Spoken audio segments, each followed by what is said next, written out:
What is up, everyone? Making a quick video on a upgraded throttle body, larger throttle body on a 2.2 liter Chevrolet S10.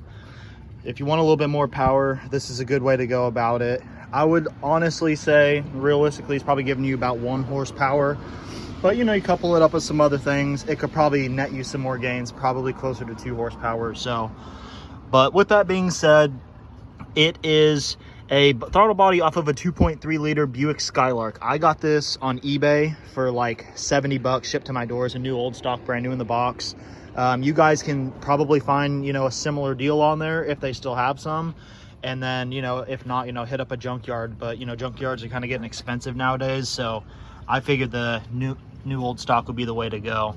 But it takes it from a 52 mil to a 56 mil. The only thing that's really different that I've noticed on the throttle body is it's a 2-bolt setup instead of a 4-bolt. Sadly, I don't care for that. I'm sure, I haven't looked at it too good. I'm sure you could probably, you know, chuck it up in a drill press and probably drill it out, you know, make it a 4-bolt. I have to double check that. I don't know if it will interfere with anything. I don't think it would. But as far as fitment issues, you have a couple little things you have to do. These nipples here, these plugs are just vacuum plugs I threw on there, you know, for the emission stuff, the evap crap. But anyways, so over here, first thing I'm gonna note, I was messing with today.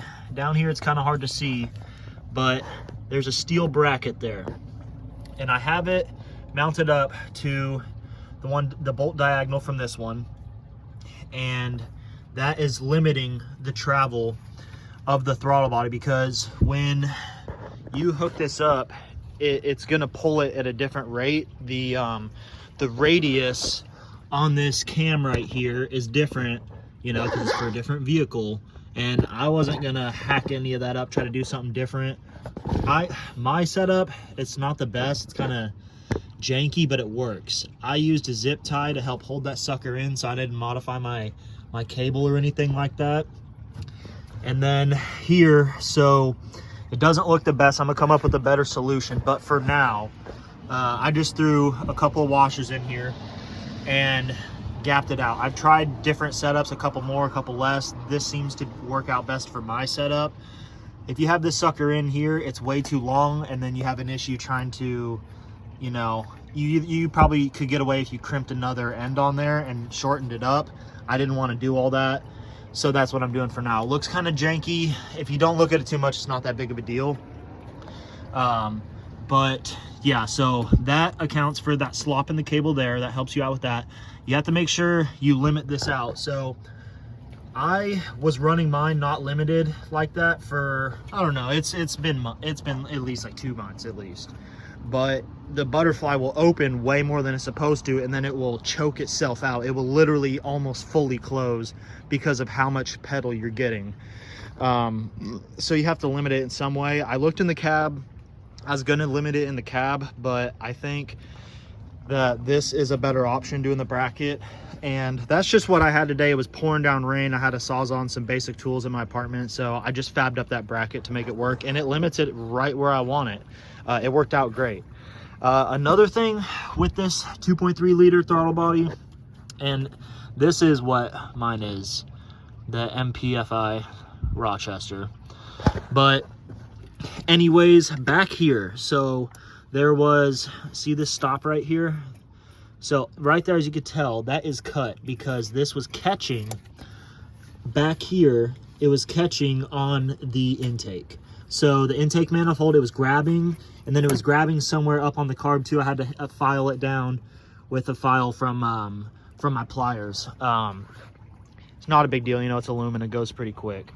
Your fitment might be a little bit different. I'm not sure, you know, what they all entail as far as modifications on those throttle bodies. I don't know if they're all the same. I think they're going to be a little bit different as far as the size of the cam, the radius, everything like that. And then, you know, if your cable's not as stretched out as mine or stretched more, you'll probably have to do more washers or fab up a better bracket. I plan to eventually do like a custom bracket, like maybe aluminum or something, so it looks fucking trick on there, you know, and then get rid of that janky setup right there. But anyways, guys, I've been cruising this thing around for a couple months with this throttle body. I've got a lot of other performance upgrades. I think it opens it up quite a bit. I think the only reason why they had that small 52 mil throttle body from the factory is for, you know, economy reasons, you know, gas mileage, you know, choke the motor down and try and, you know, get a little bit of gas mileage out of it, you know, starve the motor for air.